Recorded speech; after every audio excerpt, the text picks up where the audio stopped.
Our next speaker is someone that you may know as a business person, as a leader of our state legislature, as a two-term governor, and now as our U.S. Senator. But what many people don't know is he has truly became an expert and a leader in cybersecurity. You also may not know that while I was an undergraduate at DSU, he was a campus police officer. And it is my hope that those records are cyber secure. Today, Senator Mike Rounds. Thank you. No, sit down. Thank you. Thank you.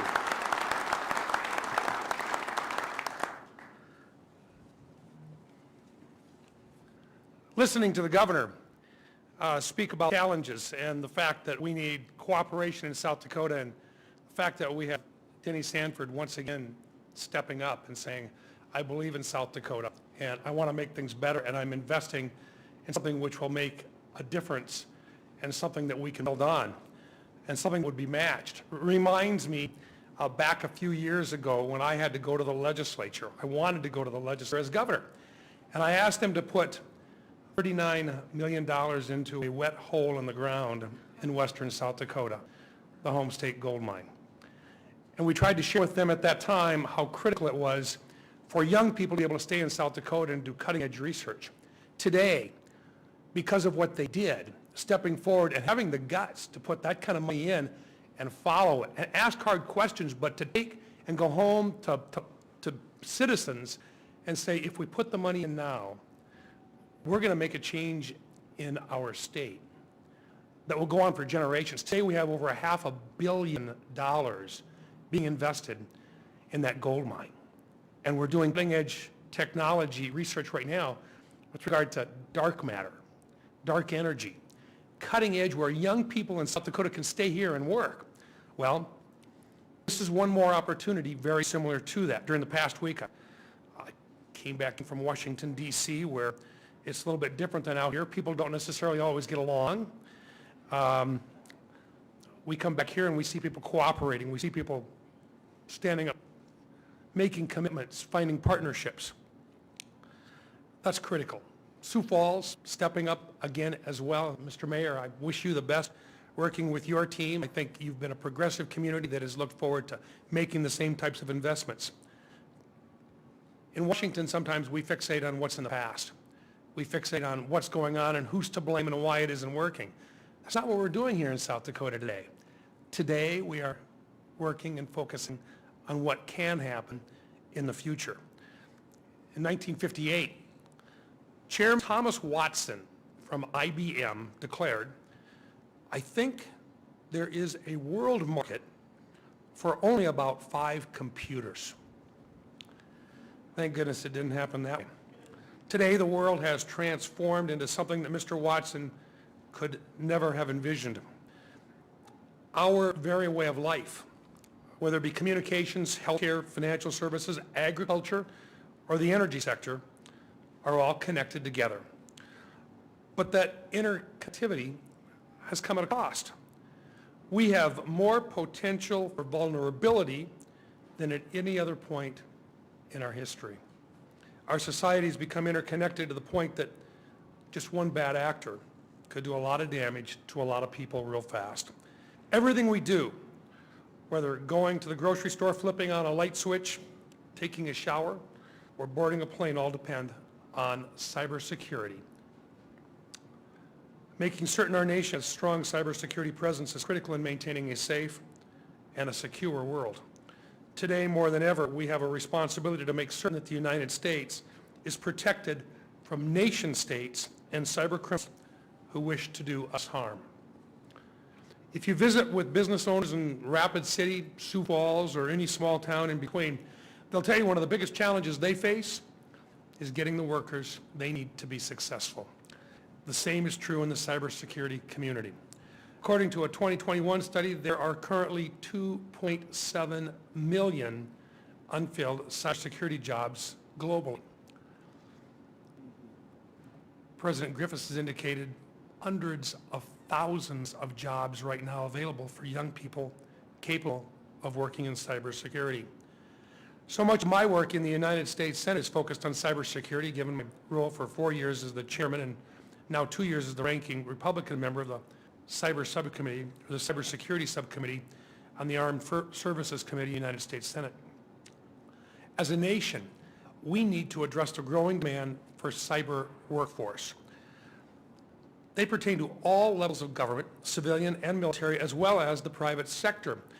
To grow the workforce, we need to offer cyber education as early as possible, and that's why the planned investment in cyber activity, or a cyber academy for K-12 education, is critical.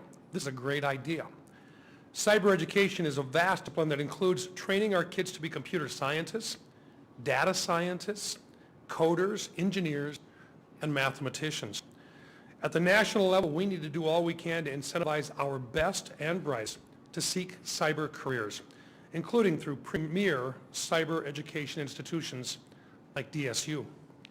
For years, Dakota State University has been a leader in developing the men and the women who keep us safe in cyberspace.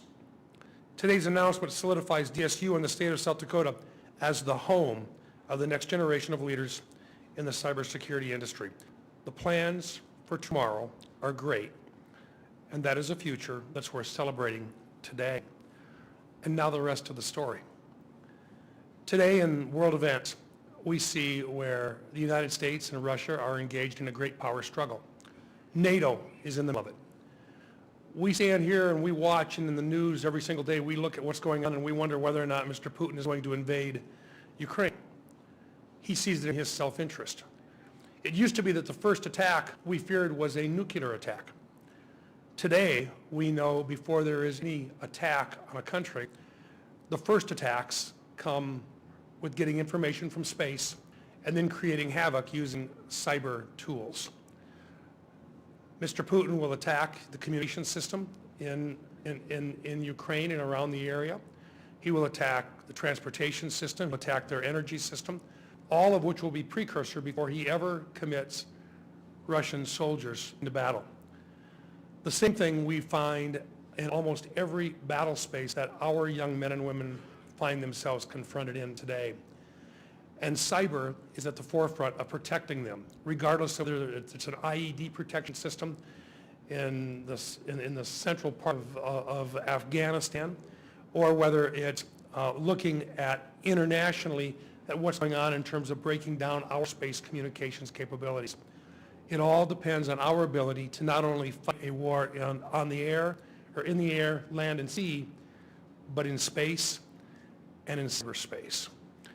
Young people here in South Dakota have an option, because here, not only as we increase the numbers that are available, they will become experts not just in what we call cybersecurity, but in artificial intelligence, because we can't defend our nation without becoming leaders in artificial intelligence, and it's here today.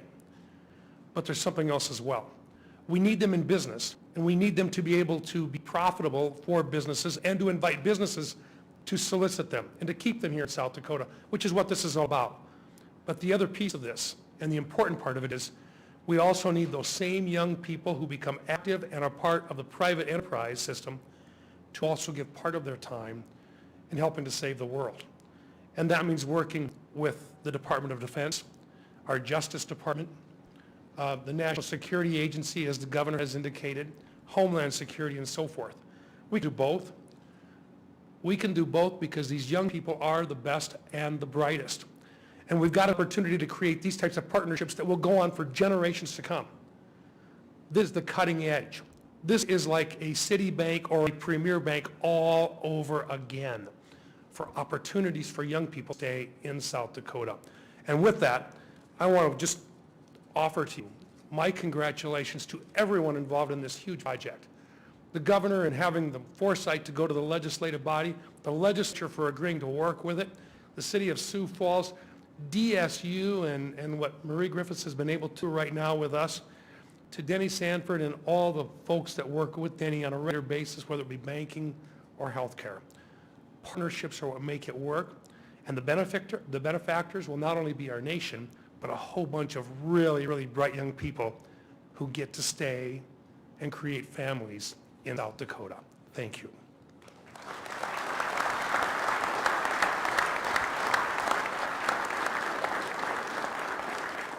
Thank you, Senator Rounds, and thank you for your leadership in this very important area.